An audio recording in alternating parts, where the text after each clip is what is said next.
दरम्यान या सगळ्या संदर्भात घटनास्थळावरून माहिती देण्यासाठी अक्षय कुडकेलवार आपले प्रतिनिधी आता आपल्यासोबत आहेत। अक्षय, कशा प्रकारे हे सगळं मदतकार्य आणि शोधकार्य सुरू आहे?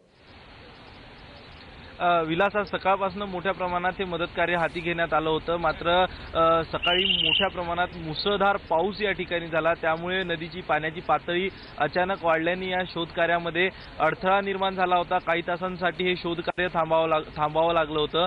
मात्र 3:30च्या सुमारास पुन्हा एकदा शोधकार्याने गती घेतली आणि त्यामध्ये एनडीआरएफच्या 4 बोटी सोबतच इंडियन नेव्हीच्या 3 बोटी, या सगळ्या बोटी घटनास्थळापासून दूर अंतरावरती जे बेपत्ता नागरिकांचा आणि वाहनांच्या अवशेषांचा शोध घेण्याकरिता निघाल्या आणि आज सकाळपासून काल ही मृतांची संख्या 14 पर्यंत होती। 42 जण या संपूर्ण घटनेमध्ये अजून बेपत्ता होते। मात्र 14 या कालपर्यंत याची संख्या 14 होती। आज आणखी 8 मृतदेह हाती लागलेले आहे आणि नुकतंच जर बघितलं तर थोड्या वेळापूर्वी या ठिकाणा घटनास्थळापासून 5 किलोमीटर अंतरावर वडवली परिसरामध्ये एक पुरुषाचा मृतदेह हाती लागलेला आहे आणि या दुर्घटनेमध्ये दुर्दैवाने ज्यांचा मृत्यू झाला आहे त्यांची संख्या आता 22 वर पोहोचलेली आहे। 22 पैकी अद्याप 16 जणांचीच ओळख पटलेली आहे। 6 मृतदेहांची ओळख पटू शकली नाही, कारण 66 तासाहून अधिक तास झाले ही घटना होऊन आणि त्यामुळे पाण्यात राहून हे मृतदेह काहीशा प्रमाणात कुजले आहेत आणि त्यामुळे त्यांची ओळख पटवणं हे फार कठीण होत आहे। आज जे शोधकार्य हाती घेतलं, जे आता शेवटचा मृतदेह हाती लागला तो इंडियन नेव्हीच्या जवानांच्या हाती लागला। आज विशेषतः या ठिकाणी या परिसराची संपूर्ण माहिती असलेल्या स्थानिकांच्या काही चमू बनवण्यात आल्या, काही ग्रुप्स बनवण्यात आले आणि हे ग्रुप्स टप्प्याटप्प्यानं एनडीआरएफ आणि इंडियन नेव्ही सोबत काम करत आहे। आज जे शेवटचा मृतदेह हाती लागला, ज्यांच्या मार्गदर्शनात ही शोध मोहीम होती ते या ठिकाणचे स्थानिक संजय मोरे आपल्यासोबत आहे, त्यांच्याकडनं अधिक माहिती घेऊया। संजयजी, तुम्ही मला सांगा, आज जो नुकताच एक मृतदेह वडवली परिसरात हाती लागला, कुठे होता, कशा पद्धतीनं तुमचं शोधकार्य सुरू होतं? आम्ही आपल्या इंडियन नेव्ही सोबत आतमध्ये गेलो। साधारण विसावा रिव्हर साईडच्या साधारण 2 किलोमीटर अंतरावरती वडवली गावाकडनं जो पाण्याचा वहाल येते त्या वाळीच्या आतमध्ये सापडला। कारण आपल्या नेव्हीच्या माणसांचा वास आला म्हणून आतमध्ये घातली, तर डेड बॉडी तिथे अडकली होती। ती उचलून परत ती दादली पुलापर्यंत रिटर्न नेली, पोलिसांच्या ताब्यात तिकडे दिली।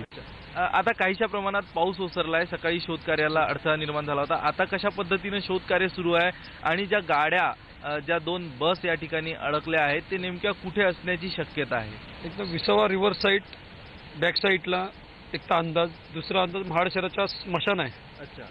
आणि महाड शहराच्या दादली पूल, ह्या 3 परिसरामध्येच एसटीच्या गाड्या किंवा ज्या असणारे वाहन सापडू शकतात। मात्र जेवढ्या लांब, म्हणजे जवळजवळ कालचा एक मृतदेह सापडला आपल्याला एका चालकाचा, तो 130 किलोमीटर अंतरावर, काय वाहन सुद्धा तेवढ्या दूर अंतरावर वाहत गेले असण्याची शक्यता आहे? नाही, कारण माहिती आहे का, दादली पुलाला जर वाहन जर टच झाली ना तर वाहनच्या आपल्या पुलाच्या कॉलमला डॅश करून जाऊ शकतात। पण कॉलमला तसा डॅश केलेला कुठला मार्ग दिसत नाही कॉलमच्या आसपास, आणि जेवढ्या गाड्या जाणं अशक्य आहे तेवढ्या परिसरात साधारण 5-6 किलोमीटरच्या आतमध्ये गाड्या भेटतील आणि नेव्हीचं शोधकाम चालू आहे सध्या।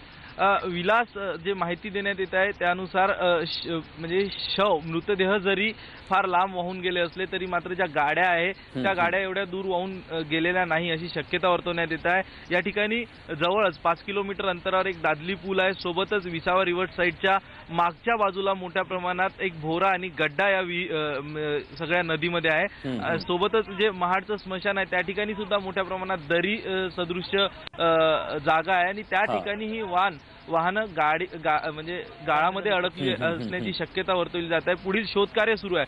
मात्र विलास, आता 5 वाजले, थोड्याच वेळात अंधार पडेल आणि शोधकार्याची गती पुन्हा मंदावेल। आज वातावरणाने या शोधकार्याला साथ दिली नाही, त्यामुळे नेव्ही असो की कोस्ट गार्ड असो यांचं एकही हेलिकॉप्टर हवेत झेपावू शकलं नाही। त्यामुळे सगळ्यांची प्रतीक्षा आता याचकडे लागली आहे की लवकरात लवकर निसर्गानं सुद्धा साथ द्यावी आणि हे बचाव कार्य, शोध कार्य जे आहे या शोध मोहिमेला गती यावी। विलास।